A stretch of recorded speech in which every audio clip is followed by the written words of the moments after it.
Dear students, आप देख रहे हैं राजनीति विज्ञान का कंप्लीट सॉल्यूशन इस वीडियो के माध्यम से। तो चलिए स्टार्ट करते हैं इस वीडियो के सॉल्यूशन को। और आपका ऑलरेडी जो हिंदी इंग्लिश है उसको मैंने सॉल्व करवा दिया है। डिस्क्रिप्शन में प्लेलिस्ट अवेलेबल है, उसको जरूर चेक कर लेना। पहला जो क्वेश्चन है, उत्तराखंड राज्य किस वर्ष बना? सभी को अच्छी तरह से याद है, 2000 में इसको बनाया गया था। तो थर्ड ऑप्शन जो है आपका करेक्ट हो जाएगा। गरीबी हटाओ का नारा किसने दिया? गरीबी हटाओ का नारा अपने आप में बहुत बड़ा नारा था, और ये नारा जो है कांग्रेस को बहुत ज़्यादा मतलब पॉपुलर बना गया था। और इसको देने वाली थी इंदिरा गांधी, ठीक है, जो उस समय प्रधानमंत्री थी। इसके बाद जो नेक्स्ट क्वेश्चन है, संयुक्त राष्ट्र संघ के मूल संस्थापक सदस्य कितने हैं? तो संयुक्त राष्ट्र संघ के जो मूल संस्थापक सदस्य हैं वो 51 है। इसके बाद आ जाइए नेक्स्ट क्वेश्चन पे। इसमें पूछा गया है, in which year was World Bank created? विश्व बैंक की स्थापना किस वर्ष हुई? तो ये सन 1944 में हुई थी। तो सेकंड ऑप्शन करेक्ट हो जाएगा। इसके बाद जो है आपसे पूछा गया है, निम्न में से किस दल का गठन 1951 में हुआ था? तो जनसंघ का गठन जो है 1951 में हुआ था। जनसंघ गठन, जनसंघ जो दल है भारतीय जनसंघ, इसका गठन 1951 में अलग से हुआ था। अब आते हैं नेक्स्ट क्वेश्चन की तरफ। जो आपका पेंटागन क्या है? तो पेंटागन अमेरिकी या अमेरिका के रक्षा विभाग का जो है मुख्यालय है, ठीक है, जिसपे आपका 1911 वाला हमला भी हुआ था। ठीक है, इसको हम डिस्कस करेंगे आगे। आपका 1911 वाला क्वेश्चन है, उसमें आपको मिलेगा पेंटागन क्या था। और चीन में खुले द्वार की नीति की घोषणा किसने की थी? तो चीन में जो की थी उनका नाम था डेंग सियाओपिंग ने, ठीक है, डेंग सियाओपिंग ने। तो यहाँ पर आपका ये आंसर हो जाएगा। भारत के दूसरे प्रधानमंत्री जो है लाल बहादुर शास्त्री थे। उसके बाद में है आपका राजग, यानी कि एनडीए का पूरा नाम बताना, नेशनल डेमोक्रेटिक अलायंस, यानी कि राष्ट्रीय जनतांत्रिक गठबंधन जो है इसका नाम हो जाएगा। नेशनल डिफेंस एकेडमी इसमें मत भर देना, राष्ट्रीय सुरक्षा जो आपका परिषद है वो नहीं आएगा, ठीक है। आते हैं नेक्स्ट क्वेश्चन की तरफ। बहुजन समाज पार्टी के संस्थापक का नाम कांशी राम था। इसके बाद है आपका, द्वितीय विश्व युद्ध में मित्र राष्ट्रों तथा धुरी राष्ट्रों की अगुवाई कौन से देश कर रहे थे? तो देखिए, मित्र राष्ट्रों की अगुवाई में अमेरिका, सोवियत संघ और ब्रिटेन और फ्रांस थे। और जो धुरी राष्ट्र की अगुवाई कर रहे थे उसमें जर्मनी, इटली और जापान थे, ठीक है। अब इसमें नेक्स्ट जो क्वेश्चन है उसकी बात करते हैं। यहाँ पे पूछा गया, शीत युद्ध के दौरान भारत सोवियत संघ के आर्थिक संबंधों का संक्षेप में आपको उल्लेख करना है। 2 मार्क्स का क्वेश्चन है। तो शीत युद्ध के दौरान भारत और सोवियत संघ के संबंध जो है बहुआयामी थे, बहुत अच्छे थे। सोवियत संघ ने भारत के सार्वजनिक क्षेत्र की कंपनियों की ऐसे वक्त में मदद की जब ऐसी मदद कर पाना जो है मुश्किल था, तब भी उसने, सोवियत संघ ने मदद की थी। सोवियत संघ ने भिलाई, देखो भिलाई, बोकारो और जो है विशाखापत्तनम के इस्पात कारखानों तथा भारत के हैवी इलेक्ट्रिकल्स, जिसका नाम है आपका हैवी इलेक्ट्रिकल्स जो है आपका भारत हैवी इलेक्ट्रिकल्स के नाम से है ना। तो ये जो है इलेक्ट्रिकल्स बनाती है। तो जैसे मशीनरी संयंत्र यानी कारखानों के लिए आर्थिक और तकनीकी सहायता प्रदान की थी। और भारत में जब विदेशी मुद्रा की कमी थी तब सोवियत संघ ने रुपयों को माध्यम बना करके भारत के साथ व्यापार किया था, ठीक है। उस समय भारत के रुपए को माध्यम बनाया गया था। अब आते हैं नेक्स्ट क्वेश्चन पे।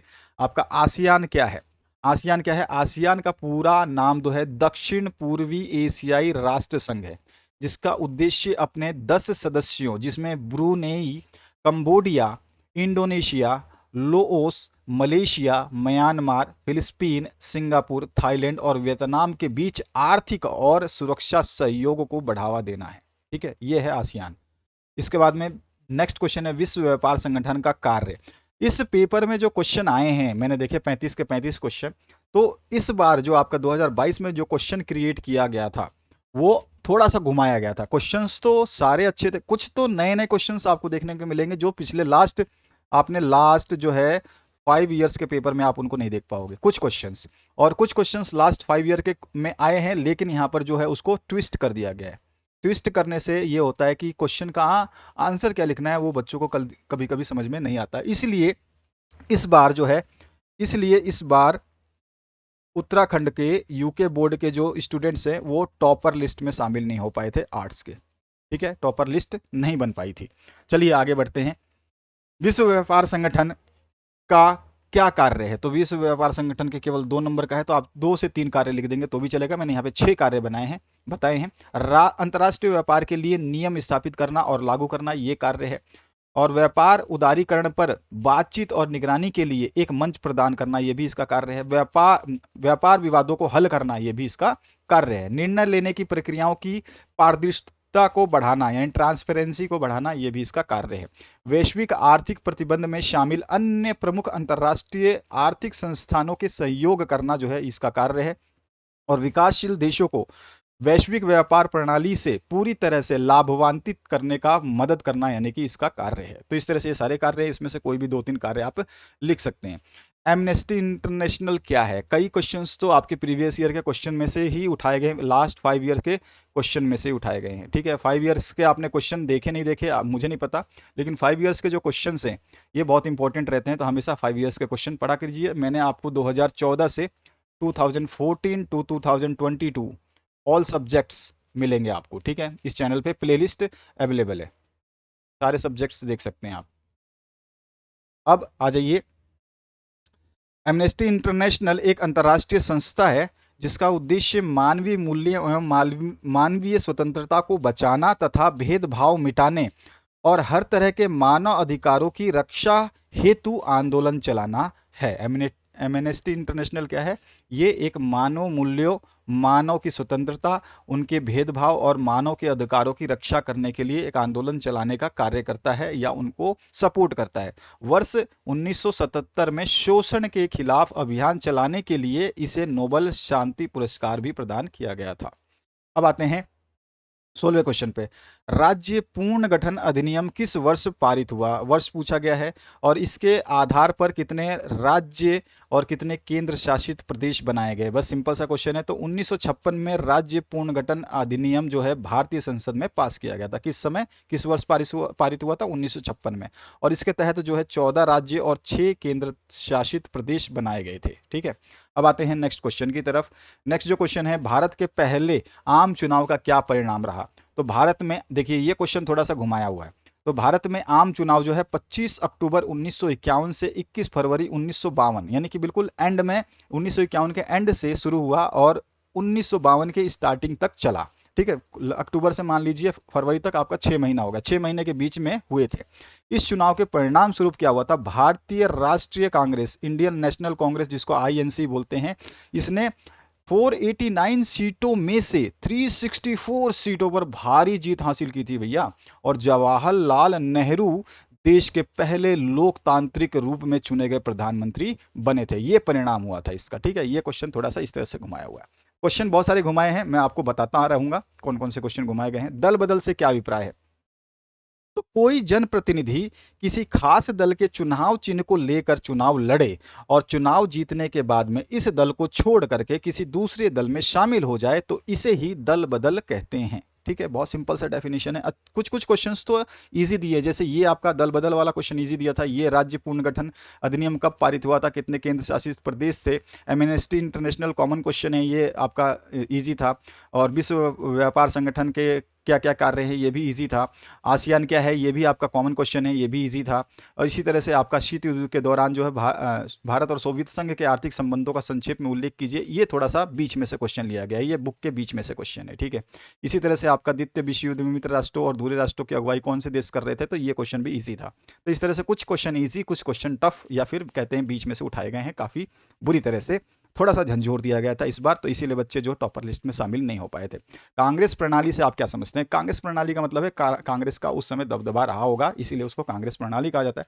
तो भारतीय राजनीति के चुनावी प्रतिस्पर्धा के पहले दशक में जब भारत की राजनीति चालू हुई थी आज़ादी के बाद, तो पहले 10 साल में जो है क्या हुआ था, कांग्रेस ने ही शासन, ठीक है, एक शासन किया था, और शासक के रूप में और विपक्ष दल दोनों ही कांग्रेस ही निभा रही थी। मतलब वो राज भी कर रही थी और अपने आप को अपोजिशन में भी डाल रही थी। मतलब उसको रोकने टोकने वाला कोई नहीं था, वो खुद राजा भी था और खुद वो प्रजा भी बन रहा था। दोनों ही दलों की वो भूमिका निभा रहे थे। इसी कारण भारतीय राजनीति के इस कालखंड को, जब केवल कांग्रेस का शासन था, तो इसे कांग्रेस प्रणाली कहा गया था। ठीक है, बहुत सिंपल सा क्वेश्चन है, लेकिन बीच में से उठाया गया है। इसके बाद में आपका धर्मनिरपेक्षता से क्या तात्पर्य है? ये थोड़ा सा इजी क्वेश्चन है। धर्मनिरपेक्षता मतलब किसी भी धर्म में आपको भेदभाव नहीं करना है। तो धर्मनिरपेक्षता का अर्थ कोई भी राज्य राजनीति या किसी गैर धार्मिक मामले से धर्म को दूर रखे, मतलब अपने राजनीति के मामले से या किसी आर्थिक मामले से धर्म को दूर रखे, तथा सरकार धर्म के आधार पर किसी से भी कोई भेदभाव ना करे। और धर्मनिरपेक्षता का अर्थ मतलब ये हो गया कि किसी धर्म का विरोध जो है करना नहीं है, बल्कि सभी को अपने धार्मिक विश्वासों एवं मान्यताओं को पूरी आज़ादी से मानने की छूट है। तो यही धर्मनिरपेक्षता का अर्थ होता है। इसके बाद 21वां क्वेश्चन है, सोवियत संघ के विघटन के कारण को जो है आपको व्याख्या करनी। ये कॉमन क्वेश्चन है, ठीक है। सोवियत संघ का विघटन क्यों हुआ था ये आपको बताने हैं। तो देखिए, इसमें एक साम्यवादी तानाशाही, 4 नंबर का क्वेश्चन है, बड़ा क्वेश्चन है। तो इसमें साम्यवादी तानाशाही एक ये रीज़न हुआ था। दूसरा हुआ था गिरती हुई अर्थव्यवस्था।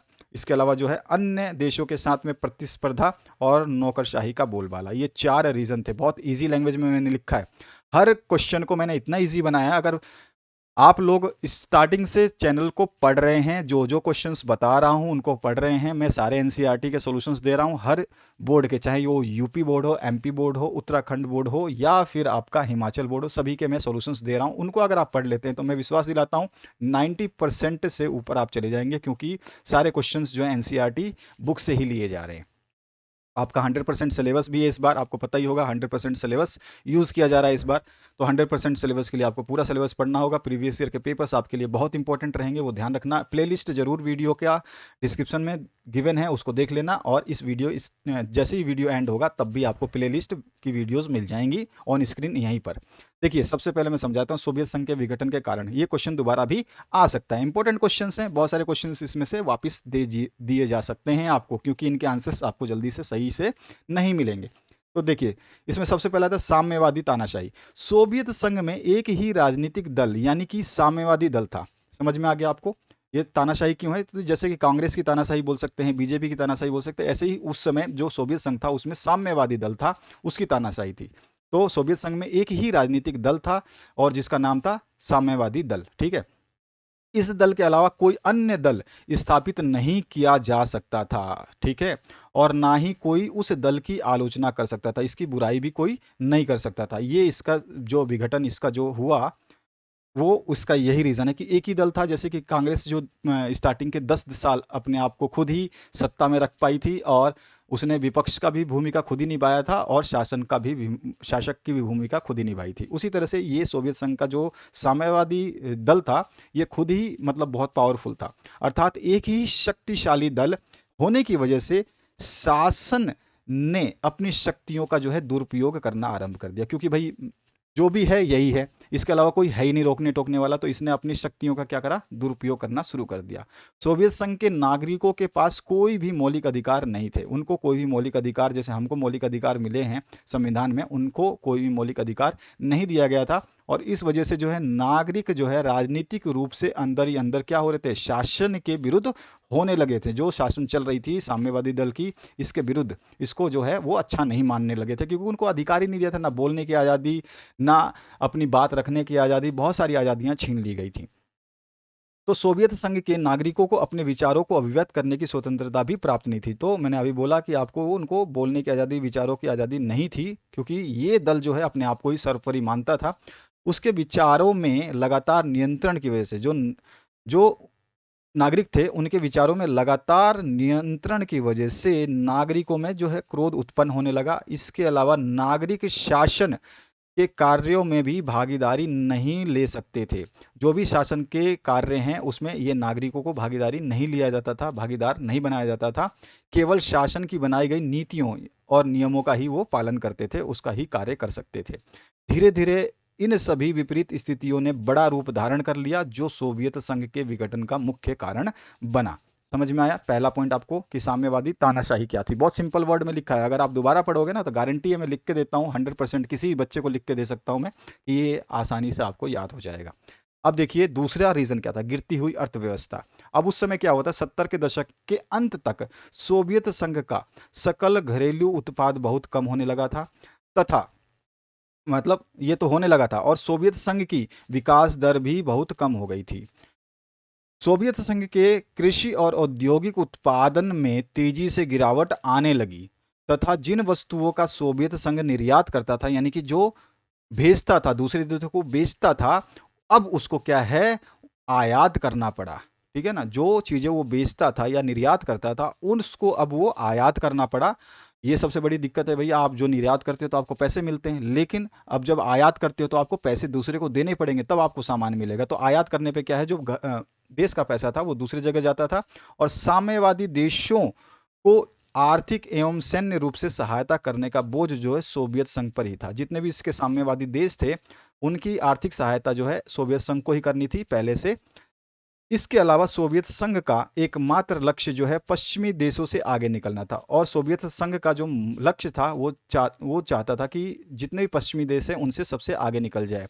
लेकिन क्या हुआ था कि वहाँ पे दल तो एक ही था, ठीक है, और अर्थव्यवस्था भी चरमरा रही थी, और अन्य देशों के साथ प्रतिस्पर्धा थी क्योंकि उससे आगे निकलना था, जिसकी वजह से उसने अंधाधुंध सैन्य खर्च किए। अब उसको दूसरे देशों से आगे निकलना है तो उसने सैन्य खर्च बहुत ज़्यादा किए।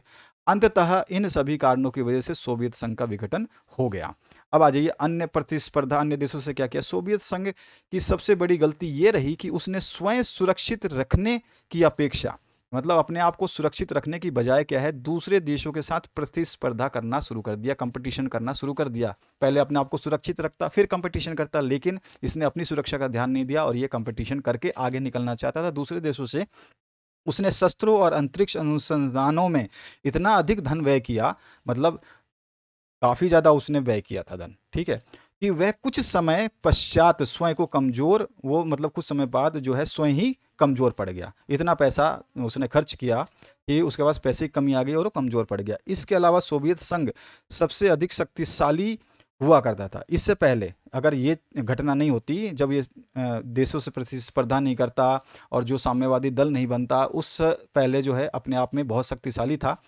80 के दशक में आने तक जो है वह पश्चिमी देशों से सूचना और तकनीकी के क्षेत्र में बहुत ही पिछड़ गया था।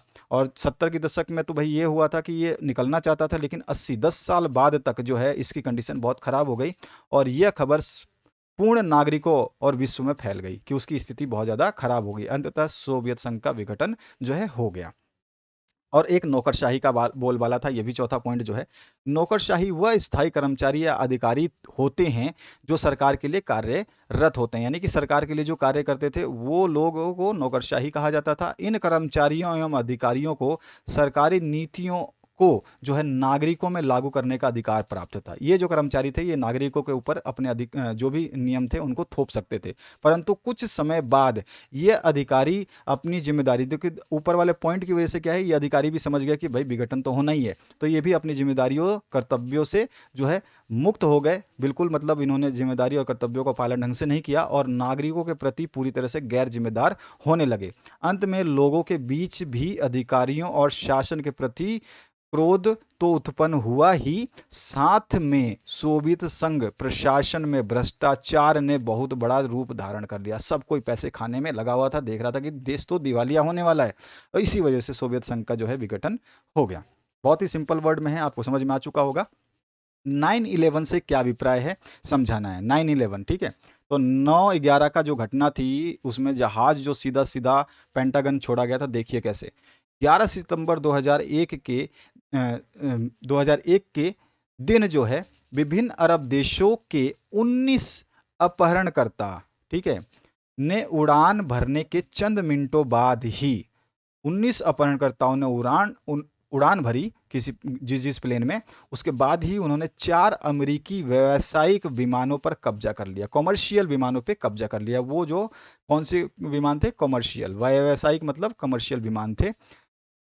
अपहरणकर्ता इन विमानों को अमेरिका की महत्वपूर्ण इमारतों की सीध में उड़ाकर ले गए। जो महत्वपूर्ण अच्छी इमारतें, बड़ी इमारतें थी जिनका नाम फेमस था, उनकी सीध में ही जो है इसको उड़ाकर ले गए। 2 विमान जो है न्यूयॉर्क में स्थित वर्ल्ड ट्रेड सेंटर के उत्तरी और दक्षिणी टावर से टकरा गए थे। आपको अच्छी तरह से पता है, न्यूज में भी आया था, ठीक है।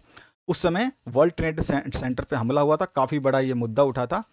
तीसरा विमान, 2 विमान तो जो आप ध्यान दीजिएगा, 4 विमान थे, 2 विमान कहाँ पे थे, 2 विमान जो है वर्ल्ड ट्रेड सेंटर और उत्तर दक्षिणी टावर से टकराए थे। और तीसरा विमान जो है वर्जीनिया में पेंटागन, जो अभी हमारा क्वेश्चन आया था पेंटागन क्या था, पेंटागन से टकराया था। पेंटागन जो है, पेंटागन में अमेरिकी रक्षा विभाग का मुख्यालय है, ठीक है।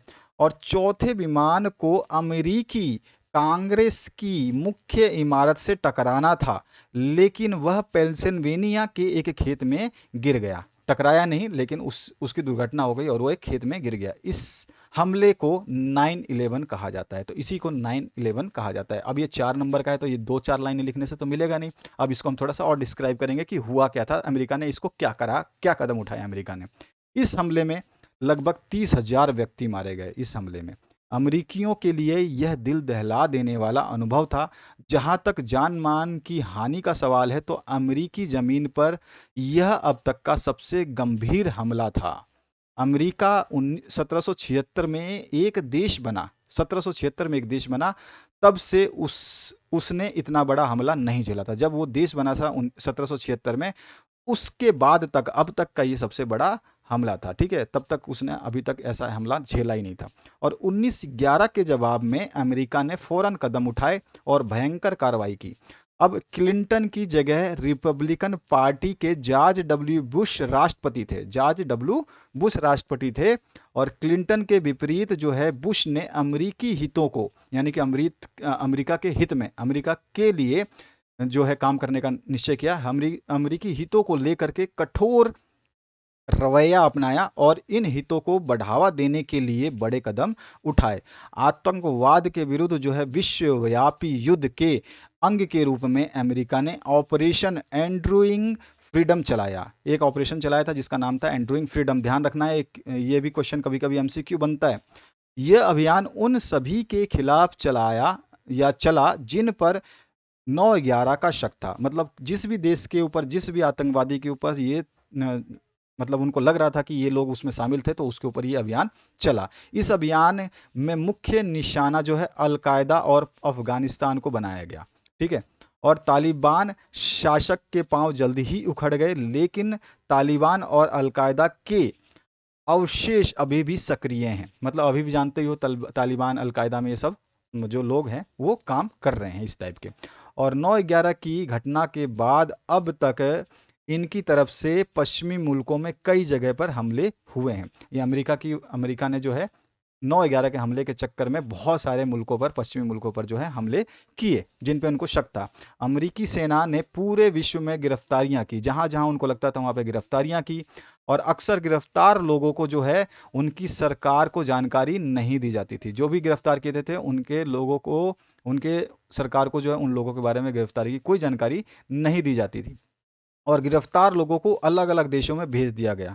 उन्होंने क्या करा कि अमेरिका में ना रखने की जगह अपने अलग अलग देशों में, अपने जो भी खुफिया विभाग हैं उनके, वहाँ वहाँ उन्होंने खुफिया जेल खानों में बंदी बनाकर रखा गया। उनको क्या है, खुफिया जेल खानों में बंदी बनाया गया। और क्यूबा के निकट ही अमेरिकी नौसेना का एक ठिकाना है, कुछ बंदियों को वहाँ रखा गया।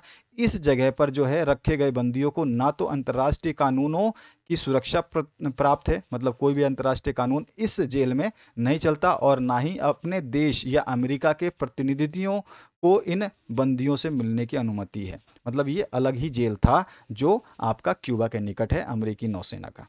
तो इस तरह से ये कार्रवाई हुई थी। अब आप इसमें से थोड़ा बहुत कम ज़्यादा कर सकते हैं, बाकी मैंने पूरी स्टोरी आपको समझा दी, कैसे हमला हुआ, फिर अमेरिका ने जवाबी कार्रवाई क्या करी।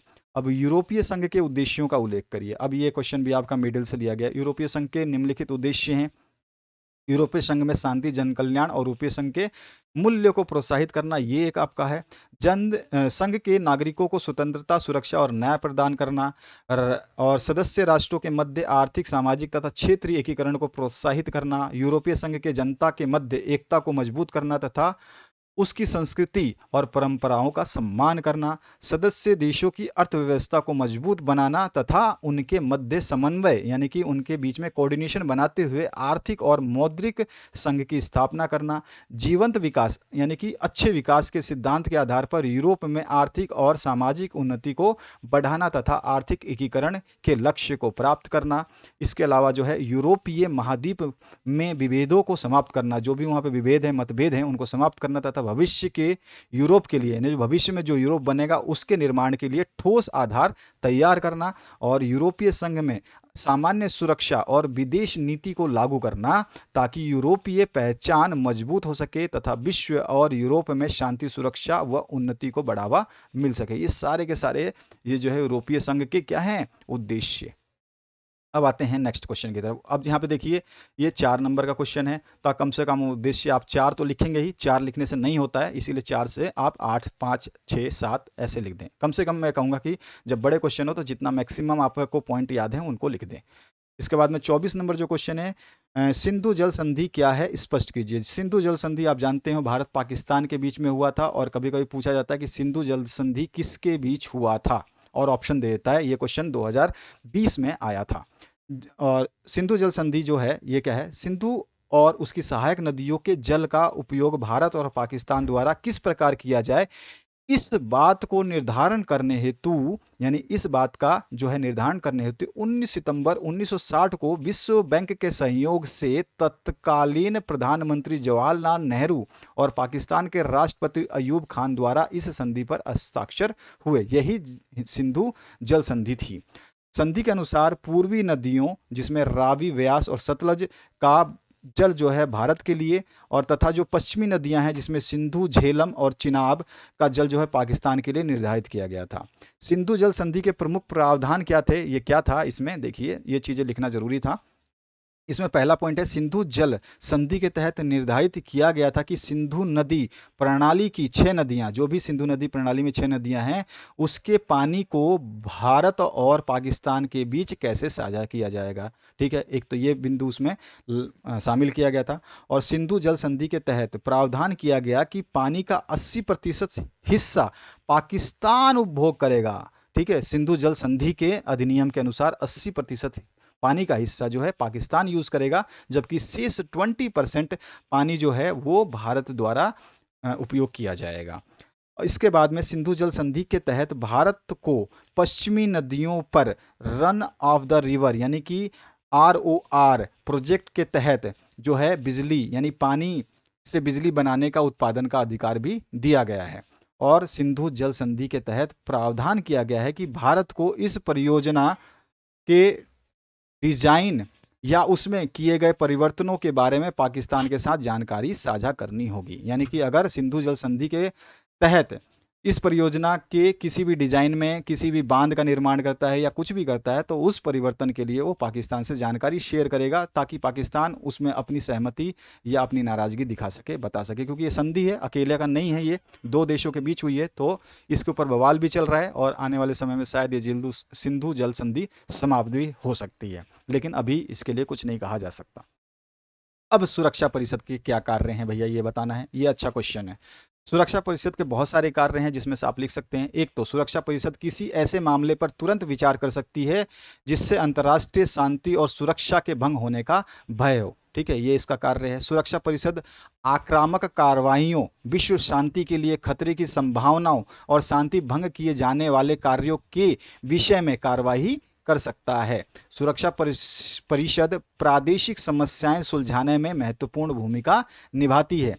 और चार्टर के अनुच्छेद 83 यानी कि जो सुरक्षा परिषद है उसके अनुच्छेद 83 के अनुसार सामरिक दृष्टि से महत्वपूर्ण क्षेत्रों के संबंध में संयुक्त राष्ट्र ने जो दायित्व ग्रहण किए हैं उन्हें निभाने की जिम्मेदारी जो है सुरक्षा परिषद की है इस अधिनियम के अनुसार। और राष्ट्रीय परिषद को विशिष्ट प्रदेशों की निगरानी का अधिकार भी प्राप्त है। इसके अलावा चार्टर अनुच्छेद 4 के अनुसार जो है नए सदस्यों को महासभा सुरक्षा परिषद की सिफारिश से, यानी कि महासभा सुरक्षा परिषद की सिफारिश से, जो महासभा है वो सुरक्षा परिषद की सिफारिश से ही संयुक्त राष्ट्र संघ का सदस्य बना सकती है। और चार्टर अनुच्छेद 6 के अनुसार यदि कोई सदस्य चार्टर के सिद्धांतों की बार बार अवहेलना करता है तो सुरक्षा परिषद की सिफारिश पर महासभा से उस सदस्य का जो है राष्ट्र को सदस्यता से निष्कासित कर सकता है। महासभा उस सदस्य राष्ट्र को यानी जो भी राष्ट्र उसका सदस्य है उसको क्या कर सकता है, निष्कासित कर सकता है। सुरक्षा परिषद की सिफारिश के आधार पर ही महासभा न्यायालय के न्यायाधीशों का चुनाव करती है, किसकी वजह से? सुरक्षा परिषद की सिफारिश से ही। और महासचिव भी सुरक्षा परिषद की सिफारिश पर ही महासभा के द्वारा नियुक्त किया जाता है। ये सारे कार्य हैं। और एक और कार्य है, सुरक्षा परिषद चार्टर के संशोधन में महत्वपूर्ण भूमिका निभाती है। यानी सुरक्षा परिषद जो है चार्टर के अनुच्छेदों को जो है इनमें कोई बदलाव कर सकती है, उसके लिए संभव है। इसके बाद आ जाइए 26 नंबर क्वेश्चन में, वैश्वीकरण के कारणों की चर्चा करनी है। वैश्वीकरण के बहुत सारे कारण हैं, उसमें प्रौद्योगिकी कारण जो आप जानते हैं, वैश्वीकरण की प्रक्रिया को आगे बढ़ाने में सबसे महत्वपूर्ण कारक जो है प्रौद्योगिकी है। ठीक है, यातायात, संचार के आधुनिक साधन तथा ईमेल और इंटरनेट की बुनियाद पर ही वैश्वीकरण की भव्य इमारत खड़ी हुई है। आप जानते हैं जितना क्लोज इन्होंने किया है हमारे को इंटरनेट और ईमेल ने, इसी की वजह से वैश्वीकरण जो है हम लोग नज़दीक आ पाए हैं और मात्र कुछ सेकंड में विश्व के किसी भी हिस्से में संपर्क किया जा सकता है और महत्वपूर्ण सूचना थोड़े ही समय में संपूर्ण विश्व में पहुंचाई जा सकती है। विश्व के जिन स्थानों तक पहुंचने में महीनों लगते थे, अब कुछ ही घंटों में मनुष्य की पहुंच उसमें है या पहुंच में होते हैं। और प्रौद्योगिकी ने एक व्यक्ति को वैश्विक व्यक्ति में बदल दिया है। एक नॉर्मल व्यक्ति वैश्विक व्यक्ति बन चुका है, यानी कि उसको पूरा जग जो है जानता है। दूसरा जो है वैश्वीकरण का रीज़न जो है अंतर्राष्ट्रीयता का आदर्श जो है, ये भी है। अंतर्राष्ट्रीयता के आदर्श ने भी वैश्वीकरण की प्रक्रिया को आगे बढ़ाया है। अंतर्राष्ट्रीय संस्थाओं तथा संघों की स्थापना और उनका बढ़ता दायरा व्यक्तियों की सोच में परिवर्तन लाया है और वैश्विक व्यापार की संस्थाओं जैसे विश्व व्यापार संगठन, मानव अधिकार संस्थाओं जैसे एमनेस्टी इंटरनेशनल तथा पर्यावरणीय संस्थाओं जैसे ग्रीन पीस आदि ने वैश्वीकरण के वातावरण को तैयार करने में अप्रत्यक्ष लेकिन सशक्त भूमिका निभाई है। सामने से तो नहीं आए वैश्वीकरण में, लेकिन इन्होंने भी अप्रत्यक्ष रूप से भूमिका निभाई है। आर्थिक मुद्दों की प्रधानता की वजह से वैश्वीकरण जो है बढ़ा हुआ है।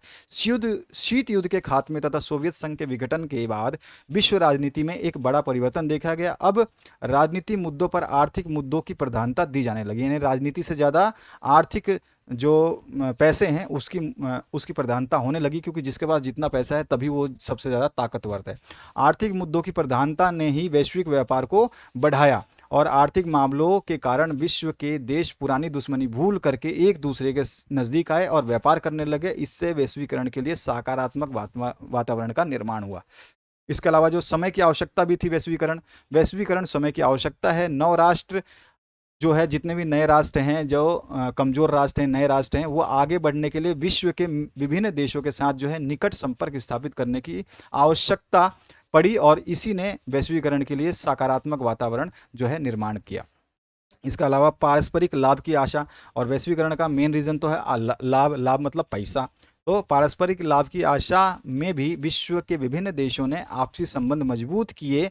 कुछ देश कच्चे माल और खनिजों के भंडार थे, तो कुछ राष्ट्र तकनीक क्षमता और मानवीय संसाधन से भरपूर थे। इन सभी कारणों ने वैश्वीकरण के वातावरण को तैयार करने में अप्रत्यक्ष लेकिन सशक्त भूमिका निभाई है। अब आते हैं नेक्स्ट क्वेश्चन की तरफ। भारत में राष्ट्र निर्माण की चुनौतियों का वर्णन करना। भारत में राष्ट्र निर्माण की चुनौतियां बहुत सारी थी, जिसमें सबसे पहला था आपका दो तीन थी इसमें आपके सबके विकास की चुनौती थी, लोकतांत्रिक चुनौती थी और तत्काल, तीन चुनौतियां थी मेन। तो इसमें तत्कालिक चुनौती क्या थी, देखिए जब राष्ट्र निर्माण की चुनौतियां क्या थी, जब भारत आज़ाद हुआ था तो उसमें राष्ट्र निर्माण की चुनौती क्या थी, एकता के एक सूत्र में बंधे एक ऐसे भारत को गढ़ने की जिसमें भारतीय समाज की सारी विविधताओं के लिए जगह हो। तो ये एक चुनौती थी कि एकता के सूत्र में उसको बांधा जाए और उसमें भारतीय समाज की सारी विविधताएं के लिए जगह हो। और दूसरा जो है तत्कालिक चुनौती क्या थी, उस समय यहाँ अलग अलग भाषा बोली, अलग अलग संस्कृति और अलग अलग धर्मों और मतों के अनुयायी थे जिनको एकजुट करना था, ये भी एक चुनौती थी तत्कालिक। और भारत की अखंडता को बनाए रखना था, ये भी तत्कालिक चुनौतियों में शामिल था। फिर लोकतांत्रिक चुनौती कौन सी थी, देश पहली बार लोकतांत्रिक शासन पर कार्य करने जा रहा था। आज़ादी के बाद में पहली बार लोकतंत्र मतलब लागू किया जाने वाला था। ऐसी स्थिति जिसका अनुभव किसी भी राष्ट्र निर्माता को नहीं था, मतलब लोकतांत्रिक राज्य कोई था ही नहीं और लोकतांत्रिक राज्य पहला ही जो है भारत में लोकतांत्रिक राज्य बनाया गया भारत को ही। और इसका एक्सपीरियंस बहुत सारे लोग जो थे उस समय जो इसको लागू करना चाहते थे उनको इसका एक्सपीरियंस नहीं था। और इसके बाद है भारत ने संसदीय शासन पर आधारित लोकतंत्र को अपनाया। जो भी संसद के नियमों के हिसाब से जो लोकतंत्र चल सकता है उसी को अपनाया, जिससे यह सुनिश्चित हो गई कि लोकतांत्रिक ढांचे के भीतर राजनीतिक मुकाबले होंगे। यानी संसद तक बात पहुंची है तो इसका मतलब राजनीतिक मुकाबले होंगे। ये भी लोकतांत्रिक चुनौती थी कि अलग अलग दल होंगे और पक्ष और विपक्ष भी होंगे जिनका हमें सामना करना होगा। इस लोकतंत्र को कायम रखने के लिए सर्वहितकारी और सभी द्वारा मान्यता प्राप्त एक लोकतांत्रिक संविधान की आवश्यकता थी। संविधान की भी आवश्यकता थी जिसको हमें लागू करना था। और चुनौती ये भी थी कि संविधान से मेल खाते लोकतांत्रिक व्यवहार बर्ताव चलन में आए। जो भी संविधान में लिखा जाए वही लोकतांत्रिक जो है व्यवहार हमारे चलन में आए। ये लोकतांत्रिक चुनौतियां थी। और सबके विकास की चुनौती ये भी थी कि राष्ट्र निर्माता जो राष्ट्र का निर्माण कर रहे थे, जो संविधान का निर्माण कर रहे थे, जो लोकतांत्रिक सरकार का निर्माण कर रहे थे उस समय, तो उनको क्या हुआ था, राष्ट्र निर्माता एक ऐसे विकास की कल्पना करते थे जिसमें समूचे समाज का भला न जिसमें समूचे समाज का भला न कि कुछ लोगों का। ठीक है, ऐसे निर्माण मतलब ऐसे राष्ट्र निर्माता ऐसे विकास की कल्पना कर रहे थे जिसमें पूरे समूचे समाज का भला हो, ना कि कुछ लोगों का भला हो, ना कि कुछ लोगों का। उनके समक्ष सबके विकास की चुनौती थी, यानी सभी को साथ लेकर चलना था। इसके लिए संविधान में यह बात साफ कर दी गई थी कि सबके साथ समानता का बर्ताव किया जाए और सामाजिक रूप से वंचित लोग, जो भी लोगों को आश्रय नहीं है, जिनको जिस समाज में जगह नहीं मिली, चाहे जिस धर्म ने उनको अपनाया नहीं, तो धार्मिक सांस्कृतिक अल्पसंख्यक समुदाय को विशेष सुरक्षा दी जाए। और लोक कल्याण के लिए संविधान ने राज्य के नीति निर्देशक सिद्धांतों को भी स्पष्ट किया। इसे पूरा करने की जिम्मेदारी जो है राजनीतिक बिरादरी को दी गई, जो राजनीतिक दल थे उनको। और इसके बाद असली चुनौती आर्थिक विकास थी। जो पैसा था वो था, गरीबी खत्म करना ये था। ठीक है ना, इसी नीतियों को तैयार करना भी एक चुनौती थी जो सबके विकास की थी। तो इस तरह से ये चुनौतियां हैं। इनमें से आप 4-4 पॉइंट लिख देते हो सभी में, तो आप बिल्कुल मायने में 100% जो है पूरे नंबर ले लोगे। 28 नंबर, हरित क्रांति क्या थी, इसके परिणामों का उल्लेख करना है। देखो, हरित क्रांति आपको अच्छी तरह पता है कि सरकार ने जो खाद बीजों और सभी नई तकनीकों को जो है किसानों को दिया, और जिसकी वजह से फसल बहुत ज़्यादा बढ़ी। और जो है उस समय जो युद्ध हुआ था जिससे भारतीय अर्थव्यवस्था चरमरा गई थी और हमें जो है फसलों का आयात करने की ज़रूरत पड़ने लगी। तो उस समय सरकार ने क्या करा, खाद्य सुरक्षा को सुरक्षित करने के लिए कृषि के लिए एक नई रणनीति बना ली। और नई रणनीति के अंतर्गत सरकार ने तो खेती की उपज में वृद्धि करने वाले संसाधन जैसे कि अच्छे बीज, रासायनिक खाद जिसको फर्टिलाइजर्स कहा जाता है, कीटनाशक आदि वस्तुओं को रियायती दरों में उपलब्ध कराया। ठीक है, सस्ते दरों में उपलब्ध कराया। ट्रैक्टर आदि खरीदने के लिए रियायती दरों पर ऋण भी उपलब्ध कराई गई। ठीक है, और सिंचाई की सुविधाओं में बढ़ोतरी के कदम उठाए गए। इन बातों ने छोटे बड़े सभी किसानों को जो है अधिक उपज उगाने के लिए और अनाज की मात्रा में वृद्धि करने के लिए जो है प्रेरित किया। और इसी को ही हरित क्रांति के नाम से जाना गया। ठीक है, हरित क्रांति के अच्छे परिणाम निकले और देश ने अनाज की फसल में इतनी बढ़ोतरी की तो 1970 के दशक में हरित क्रांति का दशक बताया जाता है। इतनी मतलब फसल उगाई गई कि उसको 1970 में सबसे ज़्यादा फसल उगी थी, क्योंकि चारों तरफ लहराती फसल हरियाली के साथ जो है दिखाई देती थी। साथ ही साथ हरित क्रांति से अधिकतर जो है गेहूं और चावल की फसलों में वृद्धि हुई और देश को खाद्यान्न के क्षेत्र में जो है आत्मनिर्भरता प्राप्त हुई। ये थे हरित क्रांति। और इसके जो परिणाम थे ये सकारात्मक और नकारात्मक दोनों थे। तो इसके सकारात्मक प्रभाव जो स्वाभाविक थे उसमें कौन कौन से थे, भारत को खाद्यान्न के मामले में आत्मनिर्भरता प्राप्त हुई। अब वह इनका आयात करने की अपेक्षा निर्यात करने की स्थिति में आ गया। ग्रामीण जीवन में खुशहाली आई और ग्रामीण लोगों की प्रति व्यक्ति में वृद्धि हुई। प्रति व्यक्ति आय, ठीक है, यहाँ पे आय लिख लेना, प्रति व्यक्ति आय में वृद्धि हुई। खाद्यान्नों के आयात से जो विदेशी पूंजी खर्च में आती थी, अब वो देश पर विदेशी दबाव जो पड़ता था उसमें बहुत कमी आई। जब भी हम आयात करते थे विदेशी पूंजी हमें देनी पड़ती थी तो उसका एक दबाव आता था, उससे हमें निजात मिला। ये इसका सकारात्मक प्रभाव था। खाद्यान्नों के आयात के स्थान पर भारत को औद्योगिकरण के लिए विदेशी प्रौद्योगिकी और मशीनरी को प्राप्त करने में कम कठिनाई आई और औद्योगिकरण की प्रक्रिया जो है तेज हो गई। और भारत के कुछ राज्य और क्षेत्र जो हैं कृषि उत्पादन के लिए प्रसिद्ध हुए, जैसे कि पंजाब, हरियाणा, पश्चिमी उत्तर प्रदेश।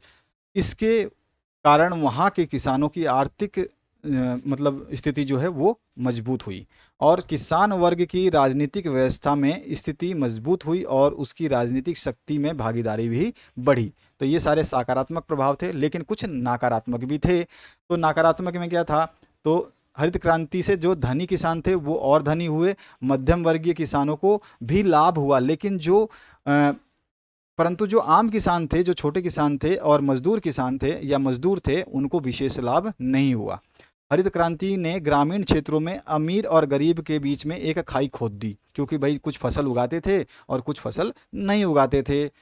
और हरित क्रांति ने क्षेत्रीय असंतुलन में वृद्धि की, क्योंकि राज्य अन्य राज्यों तथा क्षेत्रों के मुकाबले अधिक अमीर और समृद्ध हो गए थे।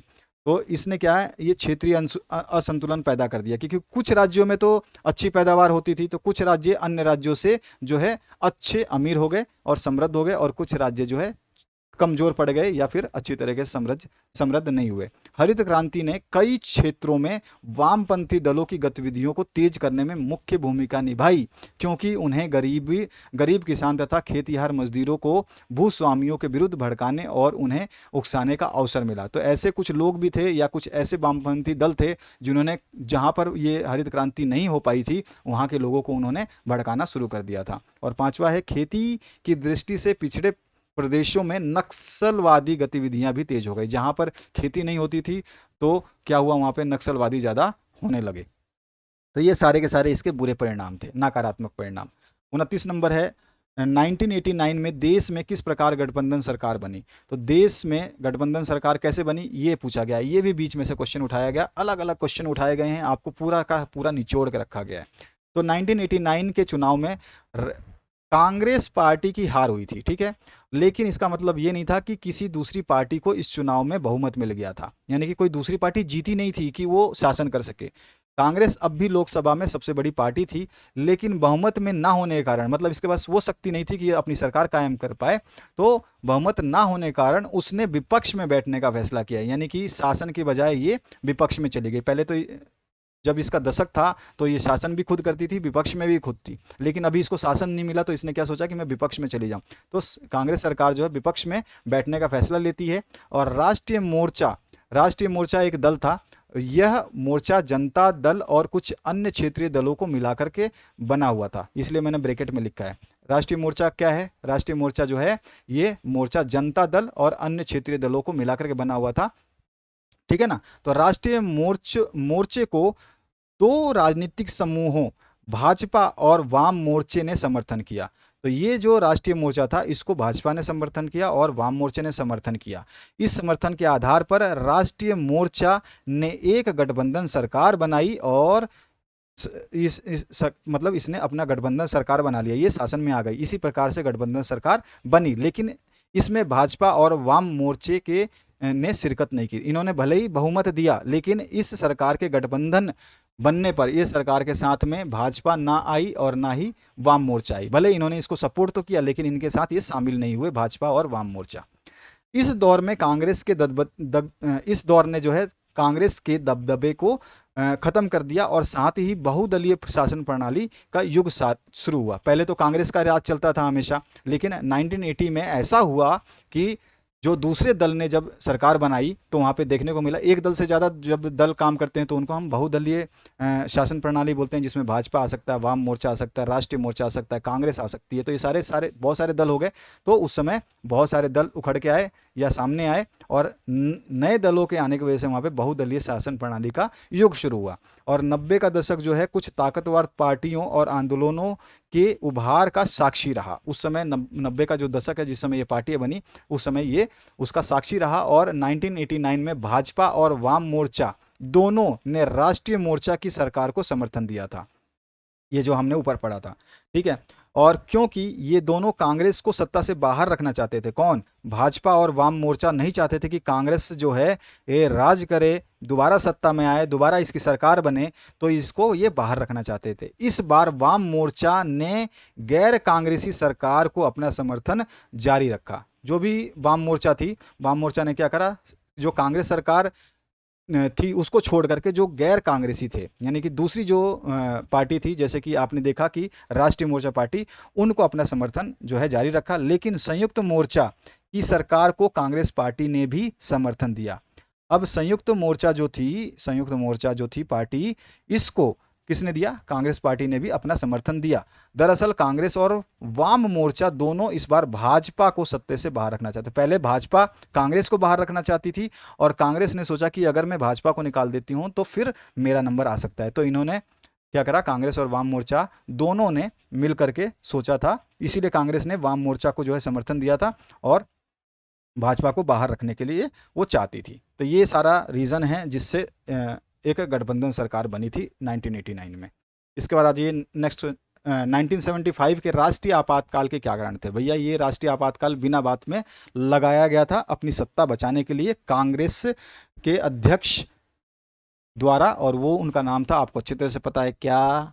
तो उनका नाम था, बिल्कुल सही आपने समझा, कांग्रेस की प्रधानमंत्री इंदिरा गांधी। ठीक है, तो देखिए आपातकालीन के क्या कारण थे, यही पूछा गया आपसे, आपातकालीन के कारण क्या थे? तो कारण पॉइंट वाइज नहीं लिख सकते, इसमें केवल सीधा सीधा एक पैराग्राफ बनेगा, उस पैराग्राफ में ही आपको समझाना पड़ेगा।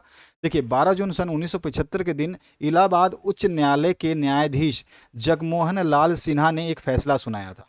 ठीक है, इस फैसले में उन्होंने लोकसभा के इंदिरा गांधी के निर्वाचन को अवैधानिक करार दिया था। मतलब वो मतलब नियम के हिसाब से जो है उनका निर्वाचन नहीं हुआ था। अवैधानिक का मतलब हुआ इंदिरा गांधी का जो निर्वाचन हुआ था, उनको चुना गया था, निर्वाचित किया गया था उनको, वो अवैधानिक था। न्यायमूर्ति ने यह फैसला समाजवादी नेता राज नारायण द्वारा दायर एक चुनाव याचिका के मामले में सुनाया था। अब ये जो न्यायमूर्ति थे जगमोहन लाल सिन्हा, इन्होंने ये फैसला क्यों सुनाया था कि ये अवैधानिक निर्वाचन है इंदिरा गांधी का? क्योंकि इसके लिए एक न्यायमूर्ति ने यह फैसला क्यों सुनाया था? क्योंकि जगमोहन लाल सिन्हा को एक याचिका मिली थी जो समाजवादी नेता राज नारायण द्वारा दायर की गई थी, कि एक चुनाव याचिका के मामले में सुनाया था। ठीक है, और राज नारायण जो है इंदिरा गांधी के खिलाफ, क्यों? क्योंकि राज नारायण और इंदिरा गांधी एक दूसरे से अपोजिट थे, मतलब ये इंदिरा गांधी के खिलाफ चलते थे। 1971 में इन्होंने बतौर उम्मीदवार चुनाव में भी खड़े हुए थे। ठीक है, भले ही इनको जीत नहीं मिली थी, लेकिन ये एक जो है उनके खिलाफ खड़े हुए थे और इन्होंने ही याचिका भी दायर की थी। याचिका में उन्होंने क्या बोला था कि याचिका में इंदिरा गांधी के निर्वाचन को चुनौती दी थी उन्होंने, और उन्होंने अपना तर्क ये दिया था कि उन्होंने मतलब इंदिरा गांधी ने चुनाव प्रचार में सरकारी कर्मचारियों की सेवाओं का इस्तेमाल किया था। उस समय ऐसा मनाही थी कि सरकारी कर्मचारियों के सेवाओं का इस्तेमाल चुनाव प्रचार में नहीं किया जा सकता। उस समय ये था संविधान के हिसाब से या फिर भी पॉलिटिकल रूल्स के हिसाब से। लेकिन उनको जो राज नारायण थे, इनको कहीं ना कहीं से इन्फॉर्मेशन मिली, ये भी तो पार्टी में थे, तो कहीं ना कहीं से बातें लीक होती रहती है, तो इन्होंने एक मुकदमा या जो है याचिका दायर कर दी थी न्यायालय में, और उस न्यायालय के हिसाब से जो है इंदिरा गांधी के निर्वाचन को अवैध करार दे दिया गया था। और उन्होंने कहा था कि इंदिरा गांधी ने सरकारी कर्मचारियों की सेवाओं का इस्तेमाल किया है चुनाव के प्रचार के लिए। और उच्च न्यायालय के इस फैसले के बाद, जब उच्च न्यायालय ने ये फैसला मतलब सुनाया था, तो इसका मतलब ये था कि कानूनन जो है अब इंदिरा गांधी सांसद नहीं रही। मतलब जब ये बोल दिया कि उसका निर्वाचन क्या है, अवैधानिक है, तो इसका मतलब क्या हुआ कि इसका मतलब कहने का ये हुआ कि कानूनन जो है इंदिरा गांधी सांसद नहीं है। ठीक है, अगर अगले 6 महीने अगर कोई सांसद नहीं रहता और अगले 6 महीने की अवधि में दोबारा सांसद निर्वाचित नहीं होते हैं, तो क्या होता है, वो प्रधानमंत्री के पद पर कायम नहीं रह सकते। ठीक है ना, इसका मतलब ये होता है कि अगर आपको निष्कासित कर दिया जाए और आने वाले समय में, अभी सांसद आप हो नहीं, लेकिन आने वाले 6 महीने में भी अगर आप सांसद नहीं बनते हैं, दोबारा निर्वाचित नहीं होते हैं सांसद के रूप में, तो आप प्रधानमंत्री के रूप में भी स्वीकार नहीं किए जाएंगे। तो 24 जून सन 1975 को सर्वोच्च न्यायालय ने उच्च न्यायालय के इस फैसले पर आंशिक स्थानागत सुनाते हुए कहा। अब क्या हुआ कि जो आपका न्यायमूर्ति, जो न्यायाधीश थे उच्च न्यायालय के, ठीक है, इलाहाबाद के, अब इस पे क्या फैसला हुआ देखिए। अब जो है सर्वोच्च न्यायालय ने, अब उच्च न्यायालय ने फैसला सुनाया था कि भैया उनका निर्वाचन जो है अवैधानिक है, लेकिन सर्वोच्च न्यायालय के ऊपर एक न्यायालय था जिसका नाम था आपका सॉरी उच्च न्यायालय के ऊपर एक न्यायालय था जिसका नाम था सर्वोच्च न्यायालय। सर्वोच्च न्यायालय ने उच्च न्यायालय के फैसले पर जो है आंशिक रूप से जो है प्रतिबंध लगा दिया था, और प्रतिबंध लगाते हुए कहा, यानी कि स्थानागत स्थानगन इस स्थगनादेश सुनाते हुए, ये एक तरह से एक लैंग्वेज होती है कोर्ट भाषा में, आप बोल सकते हो अपना आंशिक एक आदेश सुनाया था। ठीक है, उन्होंने जो आदेश सुनाया था, इस आदेश के हिसाब से जब तक इस फैसले को लेकर की गई अपील की सुनवाई नहीं होती, जो किसने, राजनारायण ने बताया था कि इंदिरा गांधी मिसयूज कर रही है अपने पावर्स को, और वो जो है सरकारी कर्मचारियों की सेवाओं का इस्तेमाल कर रही है, इसकी अपील पर कोई सुनवाई नहीं होती, तब तक क्या है, तब तक इंदिरा गांधी सांसद बनी रहेगी। अब यही खेल था कि इंदिरा गांधी जब सांसद बनी रहेंगी, इसका मतलब प्रधानमंत्री भी बनी रहेंगी, लेकिन वे लोकसभा की कार्रवाई में भाग नहीं ले सकते। अब इस पे एक जो सांसद तो बनी रहेंगी, साथ ही साथ उन पे एक प्रतिबंध लगाया गया सर्वोच्च न्यायालय द्वारा। सर्वोच्च न्यायालय ने बोला कि लोकसभा की कार्रवाई में इंदिरा गांधी भाग नहीं ले सकती। अब यहाँ पर जो है ये संकट का समय आ चुका था, इंदिरा गांधी की गद्दी जाने वाली थी। तो इंदिरा गांधी ने क्या करा, देखिए अब, क्योंकि राजनारायण ने भी अपना दिमाग लगाया था और उसने भी सोचा था कि इस कांग्रेस को उखाड़ के फेंकना है, तो संकट और सरकार का फैसला क्या हुआ देखिए। एक बड़े राजनीतिक संघर्ष के लिए मैदान तैयार हो चुका था, क्योंकि ये सब कांड हो चुका था, तो एक बड़ा संघर्ष होने वाला था। और जयप्रकाश नारायण की अगुवाई में, जो जयप्रकाश नारायण हैं, उनकी अगुवाई में विपक्षी दलों ने इंदिरा गांधी के खिलाफ इस्तीफे के लिए दबाव डाला। लेकिन इंदिरा गांधी तो इस्तीफा देना नहीं चाहती थी। अगर इंदिरा गांधी आज भी रहती तो वो प्रधानमंत्री पीएम बनी रह सकती थी, क्योंकि वो हमेशा पीएम ही रहना चाहती थी, और वो चाहती थी कि उनके ही वंशज जो है पीएम का जो है पदवी संभाले, मतलब पीएम और कोई ना बने, कोई दूसरा दल राज ना करे, इन्हीं का दल जो है कांग्रेस हमेशा राज करता रहे। अगर पीएम के लिए अगर इंदिरा गांधी जिंदा रहती तो वो आज भी पीएम रहती, अपनी गद्दी नहीं छोड़ती किसी भी हालत में, चाहे दंगे फसाद कराने पड़ते, चाहे कुछ भी। जो कि ये आप देख सकते हैं कि आपको हिस्ट्री बताती है कि उन्होंने इमरजेंसी लागू की थी अपनी राजगद्दी बचाने के लिए। अभी देखिए आगे पता चल जाएगा आपको, ये पूरा का पूरा जो यहाँ पे मैंने बताया है पैराग्राफ में। तो एक बड़े राजनीतिक संघर्ष के लिए मैदान तैयार हो चुका था, और जयप्रकाश नारायण की अगुवाई में विपक्षी दलों ने इंदिरा गांधी के इस्तीफे के लिए दबाव डाला। इन दलों ने 25 जून 1975, जो जयनारायण का दल था, जयप्रकाश नारायण का, इन्होंने 25 जून 1975 को दिल्ली के रामलीला मैदान में एक विशाल प्रदर्शन किया, और जयप्रकाश नारायण ने इंदिरा गांधी के इस्तीफे की मांग करते हुए, उस जो प्रदर्शन में इस्तीफे की मांग भी की गई, और राष्ट्रव्यापी सत्याग्रह की घोषणा भी कर दी। अगर ये इस्तीफा नहीं देती हैं तो क्या करेंगे, राष्ट्रव्यापी सत्याग्रह करेंगे। जो पहले गांधी जी करते थे सत्याग्रह, तो अंग्रेजों के नाक में दम कर दिया था, तो ये जो सत्याग्रह करने वाले थे तो इंदिरा गांधी के नाक में दम होने वाला था। अब क्या होना था, इंदिरा गांधी को इससे बचना था, तो उन्होंने क्या करा, आप देखते जाइए। जयप्रकाश नारायण ने सेना, पुलिस और सरकारी कर्मचारियों का आह्वान किया। उस जयप्रकाश नारायण का उस समय नाम था, तो उनकी बात सेना, पुलिस और सरकार भी समझती थी, और सरकार भी जानती है कि कांग्रेस क्या कर रही थी उस समय। उनका आह्वान किया, वे सरकार के अनैतिक, उन्होंने बताया कि सरकार जो है अनैतिक और अवैधानिक आदेशों का पालन ना करे। ठीक है, उन्होंने सेना को, पुलिस को और सरकारी कर्मचारियों को बताया कि जो कांग्रेस सरकार है, इंदिरा गांधी है, वो अनैतिक ना हो, और साथ ही साथ अवैधानिक आदेशों का पालन ना करे, ऐसे फालतू के काम ना करे जो संविधान के लिए या लोगों के लिए खतरा हो। ये उन्होंने कहा इनसे।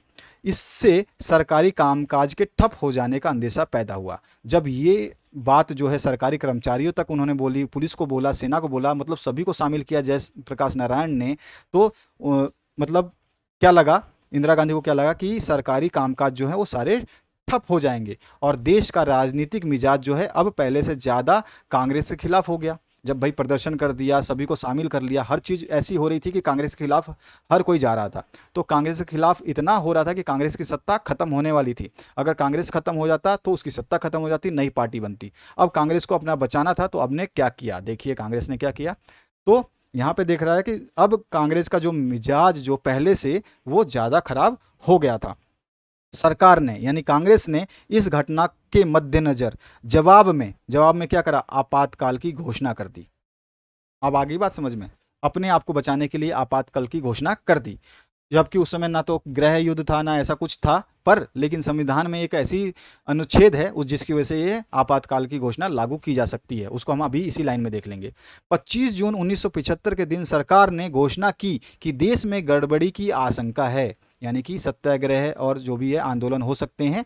तो देश में गड़बड़ी की आशंका है और इस तर्क के साथ उसने संविधान के अनुच्छेद 352 को लागू कर दिया। और 352 ये कहता है, इस अनुच्छेद के अंदर ये आता है कि अनुच्छेद के अंतर्गत प्रावधान किया गया है, इस अनुच्छेद के अंतर्गत प्रावधान किया गया है कि बाहरी अथवा अंदरूनी गड़बड़ी की आशंका होने पर, देखो क्योंकि यहाँ पे घोषणा कर दी देश में गड़बड़ी की आशंका है, तो इस अनुच्छेद के अनुसार 352 के अनुसार बाहरी, कोई बाहर से या आंतरिक कोई भी गड़बड़ी की आशंका होने पर सरकार आपातकाल लागू कर सकती है। यह अनुच्छेद जो है संविधान में आज भी है।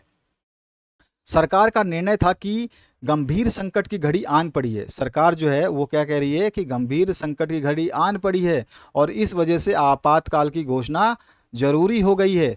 तकनीकी रूप से देखें तो ऐसा करना सरकार की शक्तियों के दायरे में था। भैया ये बात तो सही है, यहाँ पर ये जो लाइन लिखी गई क्योंकि अनुच्छेद में लिखा हुआ है कि आप आपातकालीन घोषणा कर सकते हैं अगर सत्याग्रह और आंदोलन की शुरुआत होती है और वो भी बड़े रूप में, बड़े शक्ति के रूप में, तो आप जो है उनको रोकने के लिए ऐसा कर सकते हैं। वो सरकार कर सकती है जो सत्ता में है। तो सत्ता में थी कांग्रेस और कांग्रेस में थी प्रधानमंत्री, ठीक है। तो प्रधानमंत्री ने ये आपातकालीन लागू कर दिया क्योंकि हमारे संविधान में सरकार को आपातकाल की स्थिति में विशेष शक्तियां जो है प्राप्त की गई हैं। जो भी सरकार है उसको विशेष शक्तियां प्राप्त की गई है। जैसे कि आपने लॉकडाउन में देखा कि पूरा का पूरा आपातकाल लगाया गया था 1 महीने का, जिसमें किसी को बाहर निकलने की पाबंदी नहीं थी। तो इस तरह की आपातकाल की जो है अनुच्छेद हमारे संविधान में बहुत सारे मौजूद हैं। अब आ जाइए नेक्स्ट क्वेश्चन, शीत युद्ध से आप क्या समझते हैं और सोवियत संघ और अमेरिका के मतभेद, बीच के मतभेदों की चर्चा करनी है। और दूसरा इसका और पार्ट में आया हुआ है, शॉक थेरेपी क्या थी, इसके परिणामों का उल्लेख करना है। देखिए, सोवियत संघ के पश्चात रूस, मध्य एशिया के गणराज्य और पूर्वी यूरोप के देश ने साम्यवाद से पूंजीवाद, ठीक है, साम्यवाद से कैसा बनना चाहते थे वो, पूंजीवाद की ओर बढ़ने के लिए एक विशेष मॉडल बनाया। उसी को शॉक थेरेपी कहा जाता है। विश्व बैंक और अंतर्राष्ट्रीय मुद्रा कोष द्वारा निर्देशित इस मॉडल को ही शॉक थेरेपी का नाम दिया गया, अर्थात जो है चोट पहुंचाकर, आघात पहुंचाकर उपचार करना, शॉक थेरेपी, ठीक है। शॉक थेरेपी के अंतर्गत राज्य की संपदा के निजीकरण, राज्य का जो भी संपदा है उसका निजीकरण यानी प्राइवेटाइजेशन और व्यावसायिक ढांचे को शीघ्र अपनाने की बात की गई ताकि जो है पूंजीवाद की तरफ हम जा सके। इसके अंतर्गत सामूहिक फार्म को निजी फार्म में बदला गया क्योंकि भाई सामूहिक फार्म सभी जनता का नहीं है। अब मुझे पूंजीवाद बनना है तो सरकार ने जो है अपने कब्जे में लेना शुरू कर दिया और पूंजीवाद की पद्धति से खेती आरंभ की गई, मतलब पूंजीवाद की पद्धति आरंभ की गई। और साम्यवाद से ही पूंजीवाद की ओर संक्रमण यानी कि बढ़ने का यह तरीका सही नहीं था। अचानक से एकदम तेजी से कर दिया इन्होंने, एकदम कि ये फैसला कर लिया और ये होगा ये होगा, तो ये बहुत तेजी से लिया गया फैसला था जो सही नहीं था। साम्यवादी व्यवस्था के स्थान पर पूंजीवादी व्यवस्था को शीघ्र अपनाने से यह व्यवस्था असफल हो गई। मतलब साम्यवादी व्यवस्था तो थी, अब इसको हटा करके पूंजीवादी व्यवस्था ला रहे थे, लेकिन ला कैसे रहे थे, बहुत तेजी में, धीरे धीरे लाते तो ये सफल हो जाती, लेकिन इन्होंने अचानक ही लागू कर दिया जो कि असफल हो गई क्योंकि जनता जो है समाजवादी व्यवस्था की जो है आदी हो चुकी थी। जनता को समाजवादी व्यवस्था में ही स्टार्टिंग से इसी समाजवादी व्यवस्था में रह रही है, ठीक है, तो उसकी आदत थी, इसलिए जनता को ये फैसला मंजूर नहीं हुआ और एकदम से जनता के ऊपर लोड आया कि पूंजीवादी अर्थव्यवस्था लागू हो रही है, व्यवस्था लागू हो रही है, तो धीरे धीरे परिवर्तन होने चाहिए थे जो नहीं हुए, जिसका परिणाम जो सकारात्मक निकल सकता था, लेकिन क्या हुआ, परिणाम नकारात्मक निकल गया। और समाजवादी सत्ताओं पर शॉक थेरेपी के निम्न परिणाम आए। अब कौन कौन से परिणाम आए ये परिणाम भी पूछा गया है, तो परिणाम पहले बता देते हैं। परिणाम में सोवियत संघ यानी कि रूस का राज्य द्वारा नियंत्रित औद्योगिक ढांचा जो है चरमरा गया। रूस द्वारा जो भी नियंत्रित औद्योगिक ढांचा था वो चरमरा गया। महाबिक्री में भाग लेने के लिए सभी नागरिकों को अधिकार पत्र दिए गए थे। महाबिक्री जो होने वाली थी, जो ये पूंजीवादी व्यवस्था के लिए जो है, आपको पता ही है कि निजी व्यक्तियों को जो सार्वजनिक संपत्ति थी उसको निजी करके मतलब बेचा वोचा जा रहा था, तो महाबिक्री में भाग लेने के लिए सभी नागरिकों को अधिकार पत्र दिए गए थे।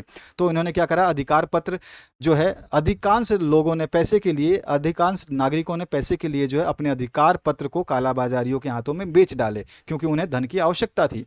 और सामूहिक खेती प्रणाली समाप्त होने से खाद्यान्न सुरक्षित नहीं रहे और खाद्यान्न का आयात करना पड़ा, यानी कि अब जो है निर्यात की बजाय क्या है, आयात करना पड़ा। और रूसी मुद्रा रूबल के मूल्य में गिरावट से लोगों की जमा पूंजी जो है वो जाती रही, ठीक है, रूसी मुद्रा कौन सी थी? रूबल थी, और इसका जो है इसके मूल्य में गिरावट आने लग गई, और धीरे धीरे जो है गिरावट आएगी तो मूल्य क्या होगा आपका, जो देश से क्या संपत्ति कम होती जाती है। तो 1999 का घरेलू उत्पाद जो है 1959 की तुलना में नीचे आ गया। जब 1959 में जो घरेलू उत्पाद था, आप सोचिए कि आने वाले उसके बाद में कितने सालों बाद में, लगभग 40 साल बाद 1999 में वो कम हो गया। 1959 में मान लो 10 रुपये था, लेकिन 1999 में ये 5 रुपये हो गया, घट गया ये, बिल्कुल देखो। जबकि जैसे जैसे हम प्रगति करते जा रहे हैं तो ये बढ़ना चाहिए, लेकिन ये घट गया, तो नीचे आ गया। और क्या हुआ, एक माफिया वर्ग उभर गया इसकी वजह से, जिसने आर्थिक गतिविधियों को अपने नियंत्रण में ले लिया, और अमीर तथा गरीब लोगों के बीच में अंतर बढ़ने लग गया, जिससे आर्थिक असमानता आने लगी। और जल्दबाजी में संविधान तैयार करके राष्ट्रपति को कार्यपालिका प्रमुख बनाकर सभी शक्तियां दे दी गईं, और संसद जो है कमजोर संस्था बनकर रह गई। ये सारे के सारे शॉक थेरेपी के परिणाम थे। अब आते हैं वैश्वीकरण के सांस्कृतिक प्रभावों को समझाना है। और वैश्वीकरण क्या है ये आपको बता चुका हूं मैं। वैश्वीकरण के दौर में भारत की स्थिति की विवेचना आपको करनी है, तो आप दोनों ही कर सकते हैं। तो मैंने सांस्कृतिक प्रभाव को समझाया है, बहुत ही अच्छा टॉपिक है सांस्कृतिक प्रभाव, और ये बीच में से क्वेश्चन उठाया गया था। वैश्वीकरण के सांस्कृतिक प्रभाव को इस तरह से समझिए, बहुत ही सिंपल पैराग्राफ लिखा है। वैश्वीकरण के परिणाम सिर्फ आर्थिक और राजनीतिक दायरों में नजर नहीं आते हैं, ठीक है ना। आप सोचते हो कि आर्थिक और राजनीतिक रूप से ही वैश्वीकरण देखा जा सकता है, नहीं। हम घर बैठे हों तब भी इसकी चपेट में हम होते हैं। हम जो भी कुछ खाते पीते पहनते सोचते हैं, इन सब का असर जो है हमारे वैश्वीकरण के ऊपर ही नजर आता है। हम जिन बातों को अपनी पसंद कहते हैं, वे भी जो है वैश्वीकरण के असर में ही तय होती हैं। अभी पता चल जाएगा कैसे। वैश्वीकरण के सांस्कृतिक प्रभावों को देखते हुए इस भय को बल मिला है कि यह प्रक्रिया विश्व की संस्कृतियों को खतरा पहुंचाएगी। तो वैश्वीकरण क्या है, संस्कृति के लिए खतरा तो है ही है, साथ साथ में उसके लिए क्या है, अभी मतलब वरदान भी है। देखिए कैसे, खतरा भी बताएंगे और वरदान भी बताएंगे।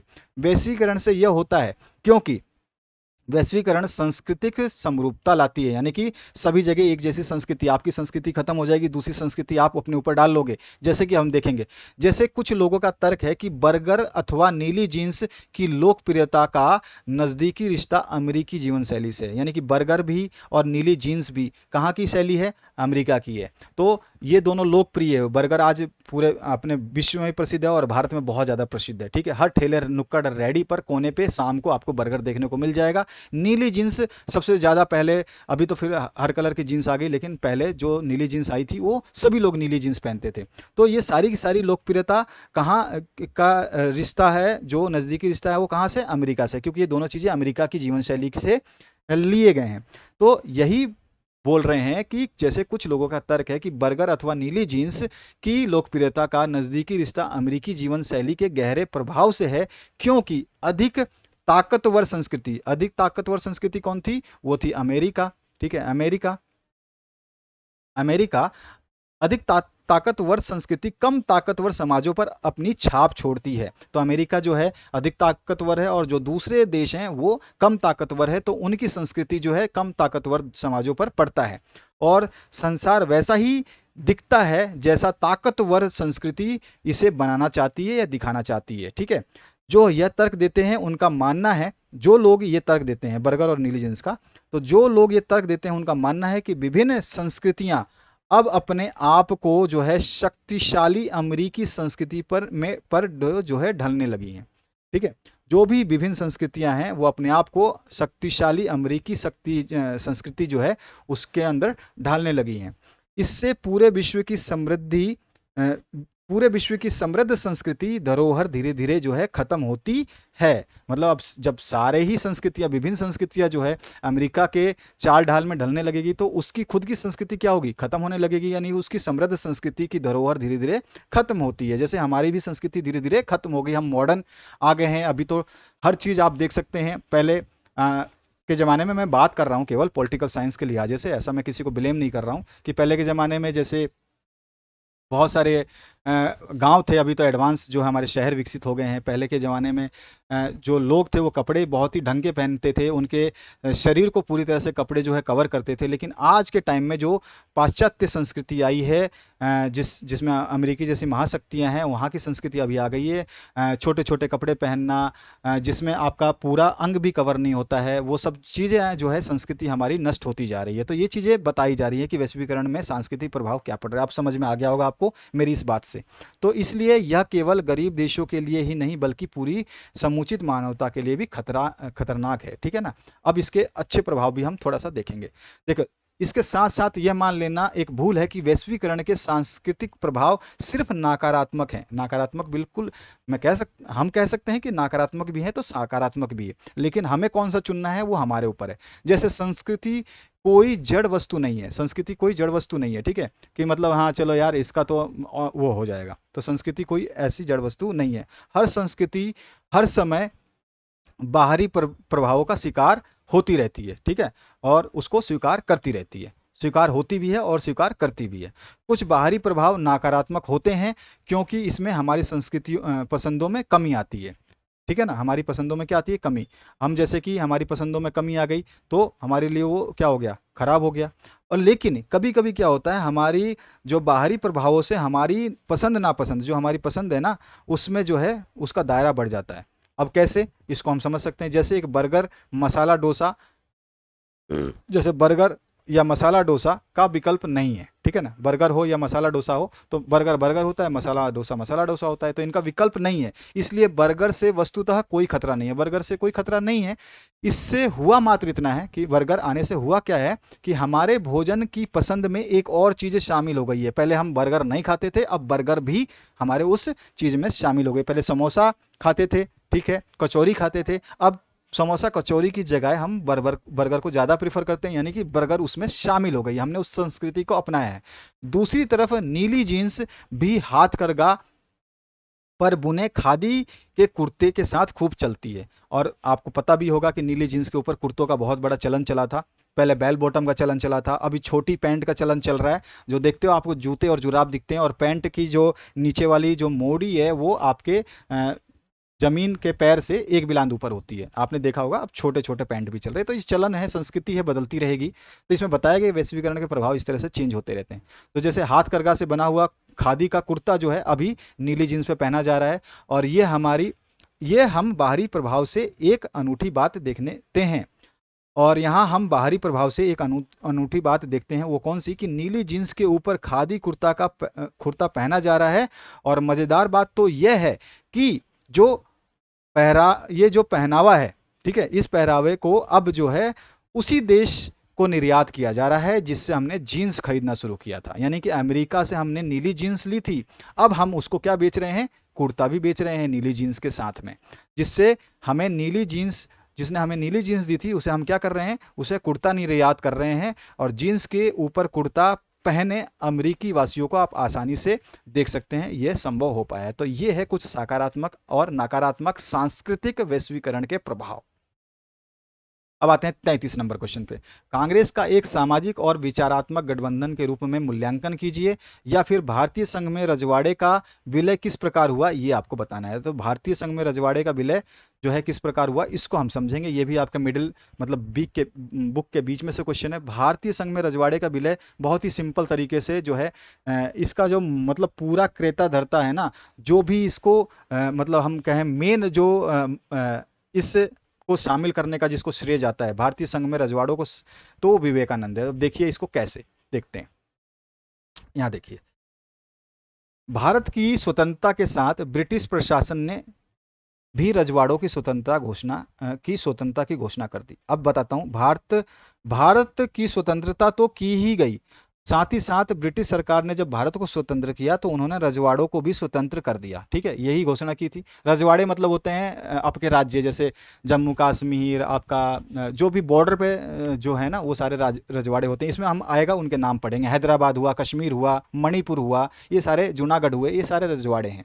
तो इन रजवाड़ों को कैसे शामिल किया गया, तो उस समय दोनों को जो है आज़ाद कर दिया, भारत को भी और रजवाड़ों को भी जो है स्वतंत्र कर दिया गया। और उन्हें भारत या पाकिस्तान में शामिल होने या यदि वे चाहें तो स्वतंत्र रहने का अधिकार दिया गया। तो ब्रिटिश सरकार ने जब स्वतंत्रता हमें दी तो भारत को आज़ाद किया ही किया, साथ में रजवाड़ों को भी आज़ाद किया, और रजवाड़ों को एक छूट दी कि वो चाहें तो पाकिस्तान में शामिल हो सकते हैं, या फिर वो अपने आप को स्वतंत्र राज्य के रूप में भी मतलब घोषित कर सकते हैं। ये अधिकार उन्होंने दिया।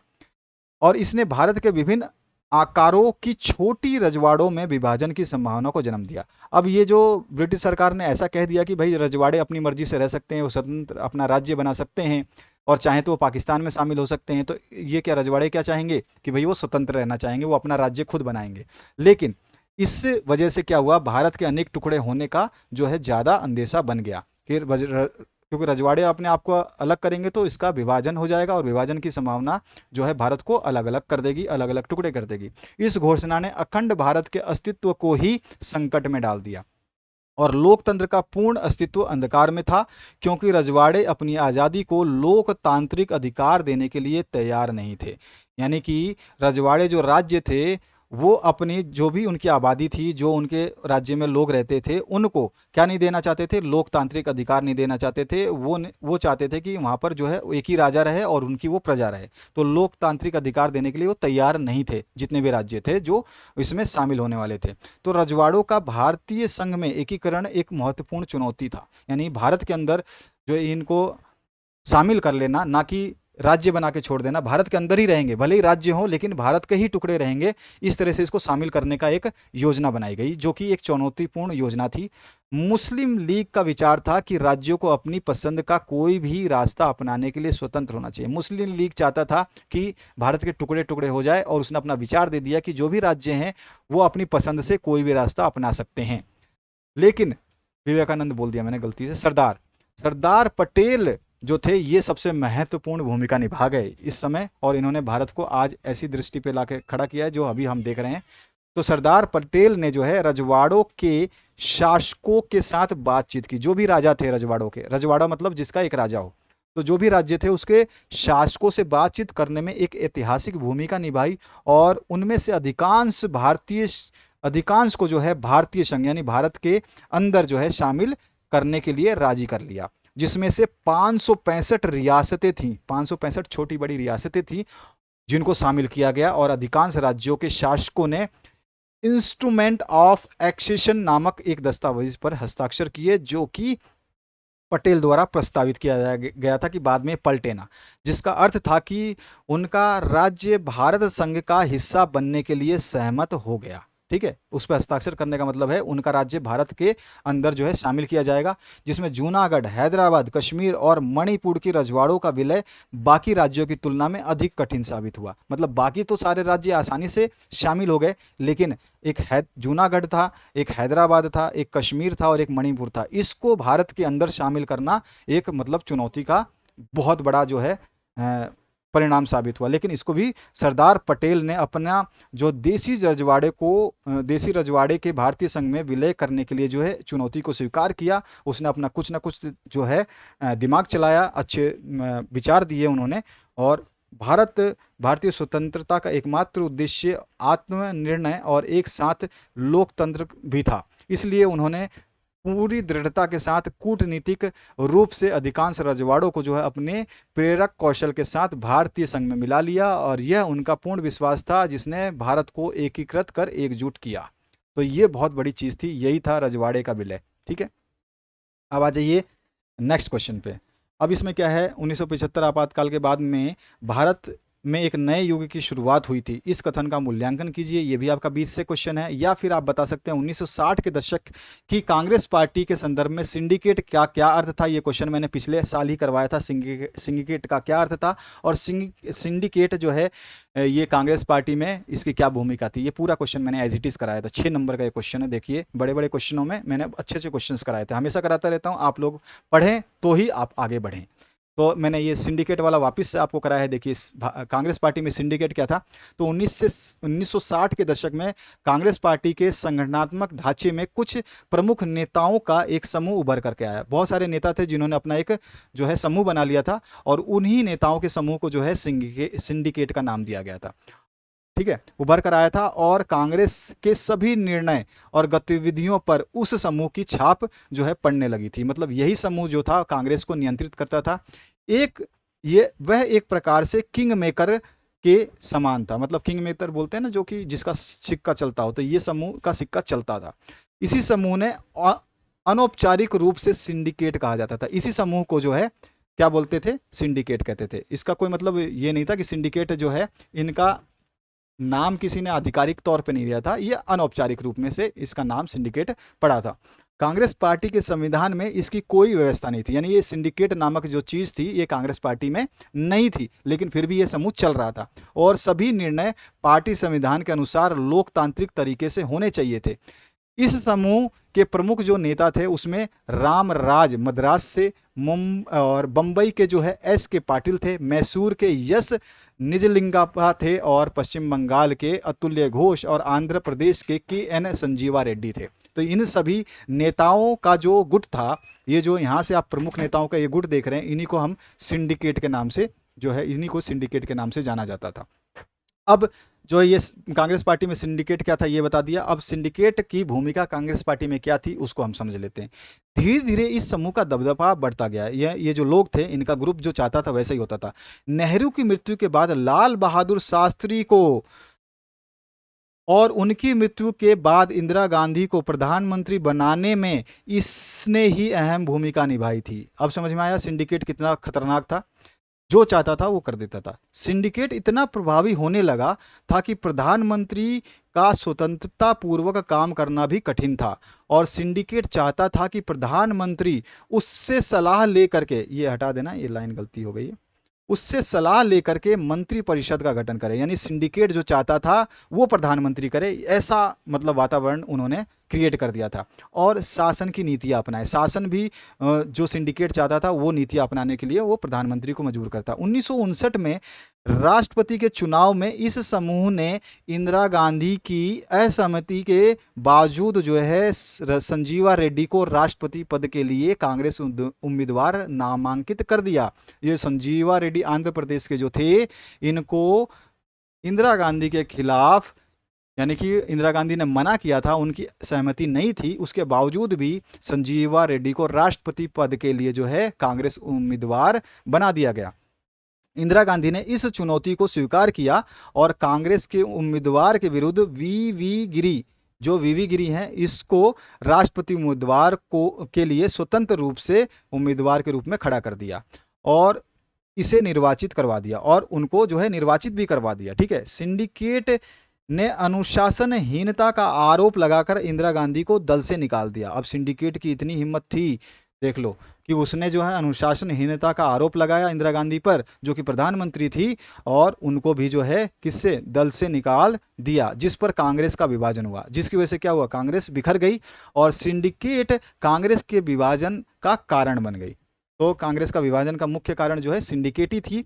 और जैसे ही कांग्रेस का विभाजन हुआ तो ये इसका दबदबा भी, जब कांग्रेस जो पार्टी की, जिस पार्टी में ये सिंडिकेट के नाम से जानी जाती थी, वो पार्टी ही टूट जाएगी तो सिंडिकेट भी नहीं रहेगा। तो उसी वजह से उसकी खुद की भूमिका भी समाप्त हो गई, यानी सिंडिकेट की भूमिका भी समाप्त हो गई कांग्रेस का विभाजन होने के बाद में। 35वां और अंतिम क्वेश्चन जो है इस तरह से है। 1989 के बाद की अवधि में भारतीय राजनीति के प्रमुख मुद्दे क्या रहे हैं, या फिर आप बता सकते हैं मंडल आयोग का गठन क्यों किया गया था और इसकी मुख्य सिफारिशें का उल्लेख जो है आपको करना है। ठीक है। तो 1989 के बाद अवधि में जो भारतीय राजनीति के मुद्दे थे उनको हम डिस्कस करेंगे। तो देखिए इसमें जो पहला वाला जो पार्ट है इसको मैं सॉल्व करा रहा हूँ। मंडल आयोग वाला तो कॉमन क्वेश्चन है, आप आसानी से कर सकते हैं। इसमें देखिए 1980 के बाद भारतीय राजनीति के मुद्दे, इसमें पहला जो हम बात करेंगे, सन 1989 के बाद भारतीय राजनीति में कई बदलाव आए, क्योंकि उस समय पार्टी जो है चेंज हो गई थी, कांग्रेस अस्तित्व से हट गया था और नई पार्टी बनी थी, जिसमें कांग्रेस कमजोर होने लगा था और मंडल आयोग की सिफारिशें एवं आंदोलन, आर्थिक सुधारों को लागू करना, राजीव गांधी की हत्या और अयोध्या मामला प्रमुख है। मतलब इस 1989 के बाद में राजनीतिक मुद्दों में ये सारे मुद्दे शामिल किए गए, जिसमें मंडल आयोग की सिफारिशें थी और उनका आंदोलन था, आर्थिक सुधारों को लागू करना ये एक मुद्दा था, राजीव गांधी की हत्या हुई थी ये भी एक मुद्दा था, अयोध्या का मामला जो बाबरी मस्जिद वाला था वो भी इसमें आया था। तो ये सारे मुद्दे जो है 1989 के टाइम के थे। और इन स्थितियों में भारतीय राजनीति में निम्न मुद्दे उभरे थे। उभरा कौन सा? 3 बड़े मुद्दे उभरे थे। पहला, कांग्रेस ने स्थिर सरकार का जो है मुद्दा उठाया था। कांग्रेस क्या बोली कि स्थिर सरकार चाहिए देश को। तो इन मुद्दों में कांग्रेस ने दूसरे दलों कि गैर कांग्रेसी सरकारों की अस्थिरता का मुद्दा उठाकर कहा कि देश में स्थिर सरकार कांग्रेस दल ही दे सकता है। कांग्रेस को इन्होंने अच्छा बताया। तो कांग्रेस सरकार ने अपना मुद्दा उठाया कि वो अच्छी सरकार है और वही जो है एक स्थिर सरकार जो है भारत देश को दे सकती है। भाजपा ने जो मुद्दा उठाया उसने क्या उठाया? भाजपा ने राम मंदिर बनाने का मुद्दा उठाया। तो दूसरी तरफ भाजपा ने अयोध्या में राम मंदिर का मुद्दा उठा करके हिंदू मतों को अपने पक्ष में कर लिया। जो हिंदू के वोट थे उनको अपने पक्ष में कर लिया और अपने जनाधार को ग्रामीण क्षेत्रों में व्यापक करने का जो है प्रयास किया, यानी अपने आप को गांव तक भी पहुंचाया। और भाजपा ने जो है यह, अब भाजपा की सरकार उस समय तो आई थी, उसको शासन ज़्यादा अनुभव नहीं था। और उसके बाद में जब भाजपा फिर से कांग्रेस की सरकार सबसे ज़्यादा लंबी चली, लेकिन भाजपा जब अभी 2014 में लागू हुई तो इसमें इसने जो है ये राम मंदिर वाला जो ये मुद्दा था इसको सॉल्व कर दिया। ठीक है, इसमें टाइम लगा काफ़ी, इतना आसान नहीं था, इसमें बहुत ज़्यादा हिंसा की संभावना थी, तो इसको सॉल्व करने में समय लगा।